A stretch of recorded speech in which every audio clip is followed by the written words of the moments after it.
السلام عليكم ورحمة الله وبركاته. ازيكم جميعا؟ عاملين ايه؟ اهلا بيكم في تاني فيديو على اليوتيوب. النهاردة ان شاء الله حابة ان انا اتكلم على توبيك جديد. هي ان شاء الله هتكون سلسلة مكونة من 3 فيديوهات. السلسلة دي هتكلم فيها على انواع القرب. كما انا اراها هي تعتبر فلسفة ليا في الحياة او ادراك ليا دوت حاجة. نقدر نقول عليها تجربة شخصية او حاجة انا كمنار انا شايفاها في الحياة. ده تفسيري الشخصي، ديت حاجة أنا حسيتها في حياتي. الحاجة دي طبعا هتكون ريليتد قوي بعمق نفسي. هل هي حاجة documented أو موجودة في كتاب إن دي أنواع القرب؟ لأ، أنا زي ما قلت وهقول في كل فيديو إن أنا هنا طالعة في القناة دي بتكلم فيها عن معتقداتي، عن حاجات أنا بشوفها. ممكن يكون في حد بيحس بنفس الحاجة اللي أنا بحس بيها بس مش عارف يسميها. ممكن يكون أنا عندي القدرة إن أنا أسمي الحاجة اللي أنا بحس بيها، فده ممكن يكون يعني مفيد لحد، ممكن يحسس حد ان هو مش لوحده وان انا برضو بشوف كده وان انا برضو بحس بكده او ان انا برضو بفكر في كده. فعلشان الفيديو ما يزيدش قوي فخلونا يلا نبدأ في الفيديو. زي ما قلت هما 3 انواع زي ما انا بشوفهم. اول نوع حابة اتكلم عنه هو القرب الشافي. كام مرة كده كان عندك مشكلة، وايا كانت المشكله دي كبيره او مش كبيره بس هي في الاول وفي الاخر هي تعتبر بالنسبه لك مشكله.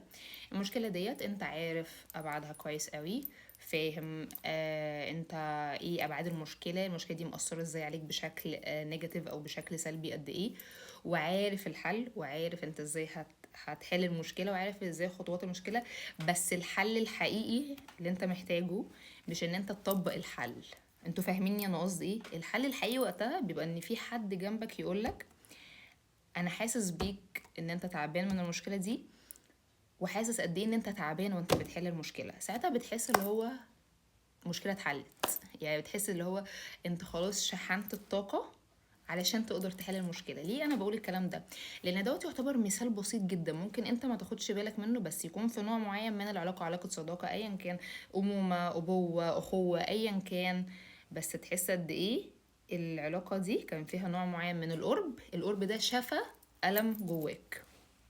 بعد ما اديت مثال ايه بقى هو القرب الشافي زي ما انا شايفاه في الحياه، انا بالنسبه لي القرب الشافي هو القرب اولا اللي بيحترم حدودك، بيحترم كيانك، بيحترم شخصيتك. مش محتاج فيه ان انت تتغير، مش محتاج فيه ان انت تخبي انت مين، مش محتاج فيه تخبي يعني اللخبطه اللي جواك، لخبطه مشاعرك، لخبطه افكارك. مش محتاج تخبي الحاجات الوحشه اللي انت مستعر منها في الماضي بتاعك او حاجه انت محرج فيها جواك.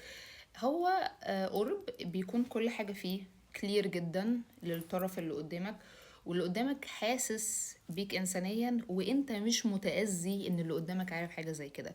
وفي نفس الوقت مش حاسس ان انت عطلان، اللي هو انا عرفتك حاجات كتير عني بس بنعمل ايه يعني؟ احنا فين؟ احنا لا انت اللي قدامك بيعرف. ساعتها بتحس ان انت كأنك بتخف، كأن الحمل ده بيتشال من جواك، كأن العار ده بيتشال من جواك، كأن الألم ده بيتشال من جواك او درجته بتخف. كأن الحيرة دي بتقل من جواك.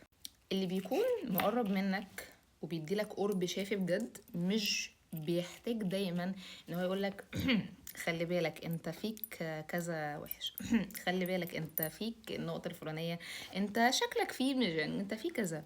لا، مش هيبقى طول الوقت قاعد بيذكر لك ايه الحاجات اللي انت ضعيف فيها او جبان فيها او بتخاف منها. هو ممكن يكون عارفها كلها بس مش مضطر يقولك انا عارف ان انت كذا، لان هو ممكن يكون عارف انت مش مستعد ان انت تتواجه بحاجة زي كده. مش هيستمتع بان هو يشوفك محرج من ان هو عارف الحقيقة في موضوع ما جواك. هو قرب ممكن الشخص فيه يصحح لك افكارك من غير ما يحسسك ان انت افكارك بتتصلح اصلا او بتتصحح. ممكن يلفت انتباهك لحاجة من غير ما يحرجك بالرغم ان انتوا قريبين جدا من بعض. ممكن يساعدك بس مش هيقولك بالفعل انا بساعدك، مش هيقولك بالكلمة قصدي انا بساعدك، لا هو بالفعل بكلامه بدعمه بطريقته في التواصل معاك باستماعه ليك، لا هتحس فعلا ان هو فعلا بيساعدك. وهنا طبعا بوينت صغيره حابه ان انا اوضحها، لان في ناس ممكن تفهم من كده ان عادي مش لازم مش مهم نقول للي قدامنا ان احنا بنحبه او ان احنا مهتمين او ان احنا بنحب نساعده. لا بالعكس، انا كمنار بشوف ان دي حاجه يعني بوزيتيف جدا وبتفرق كتير قوي في العلاقات ما بين الناس. ولكن انا هنا بتكلم على يعني specific point قوي، اللي هو مش هيبقى كل مره بيقولك انا بساعدك، مش كل مره هيقولك انا حاسس بيك، لا، هو في اوقات كتير هتلاقي دوت بيترجم في افعال، مره هيترجم في كلام، ممكن يترجم في صمت، ممكن يشوفك مثلا غضبان جدا فمش هضطر يقولك اهدى اهدى اهدى اهدى. الناس اللي بتقدر تضغط على الواحد دي تقول له اهدى اهدى اهدى، كانك مش قادر تستحمل تشوف اللي قدامك غضبان. طب ما تسيبه غضبان، ايه المشكله؟ ما تسيب اللي قدامك غضبان، خليه يخرج اللي جواه وبعد كده هو هيهدى عادي. ففيديو النهارده مش هيكون طويل زي الفيديو بتاع المره اللي فاتت، بس فاينلي كده قبل ما يعني انهي الفيديو، حابه كده ان انا اسال كده some questions تبتدي كده ان هي تحفز تفكير جواكم، وتبتدوا كده تسالوا نفسكم او تحاولوا تستفيدوا من الفيديو. يعني مش عايزه اي فيديو اتكلم اللي هو جست الناس بتسمعني وخلاص، لا، هو انت ممكن ازاي تستفيد من الكلام اللي انا قلته، او تشوف الفيديو ده لمس معاك في ايه. فانا هساعدك باعتباري مدرسه، فانا هتريجر كده شويه حاجات. الحاجة الأولى اللي محتاج تسألها لنفسك، هو أنت قريب من مين؟ ومين قريب منك؟ أنت قريب من مين تختلف عن مين قريب منك. بمعنى أنت مدي إحساس الدعم ده لمين؟ هل أنت محتاج مدي إحساس الدعم ده أو القرب ده لأي حد؟ هل الناس اللي أنت بتديلها الإحساس بتاع القرب والدعم ده هل كلهم يستحقوه ولا لأ؟ وهل الناس اللي أنت بتديلها الدعم والقرب دول هل أنت بتديلهم زي ما هما محتاجينه فعلا، ولا زي ما أنت متخيل إن ده كده مفيد بالنسبة لهم؟ لأن ممكن اللي قدامك ما يبقاش محتاج مساعدة، أو مش محتاج تقوله حل المشكلة على قد ما أنت تقوله ما تقلقش هتقدر تعدي، ما تقلقش انت هتقدر على الموقف ده، ممكن. فانت هل انت فعلا بتدي اللي قدامك نفس نوع الاحتياج من قربك منه ولا لا؟ تاني سؤال بقى، مين بقى بجد قريب منك؟ يعني مين الناس القريبين منك اللي هم بيبتدوا المفروض ان هم، اصل قريب منك دي مش سهلة، يعني كون ان انت تعرف حد ده حاجة، ده كده بتبقى دايرة، فهيبتدي اللي هو هيقرب مني. فانت بقى مين قريب منك؟ مين هنا كده، مين في الحتة القريبة دي؟ ليه محتاج تسأل نفسك مين قريب منك؟ عشان تعرف انت بتحتك بمين، تعرف انت الناس اللي بتتواصل معاهم دول بيحسسوك بايه وانت بتحسسهم بيه. هل هم بيحسسوك ان انت كويس فعلا؟ هل هم بيدعموك؟ هل الناس ديت بتشجعك؟ هل الناس ديت بتقويك؟ هل الناس دي متقبلاك؟ هل الناس ديت بتديلك الطاقة اللي انت محتاجها في حياتك ولا لا؟ هل في امان اصلا ان اي حد يبقى قريب منك؟ يعني هل من الطبيعي ان اي حد يدخل يقرب منك كده وبعد كده يمشي، ولا ايه النظام؟ بس كده. ففكروا في الاسئله ديت وشاركوني في التعليقات، حابه اعرف الحاجات ديت لمست معاكم ازاي. في ناس طبعا مش بتحب تشارك، بس انا يهمني ان الناس تكون مستفيده بالحاجه او اثرت معاهم نفسيا فعلا، او لمست حاجه كده عميقه جواهم. فاسال نفسك وشوف انت بقى كده راجع في دفتر كده الذكريات ودفتر حياتك، انت ايه اللي بيحصل عندك. واخيرا اخر حاجه هقولها في الفيديو، ان انتوا لو هتقربوا من حد فانتوا لازم تكونوا عارفين انتوا عليكم مسؤوليه نفسيه وشعوريه تجاه الشخص ده.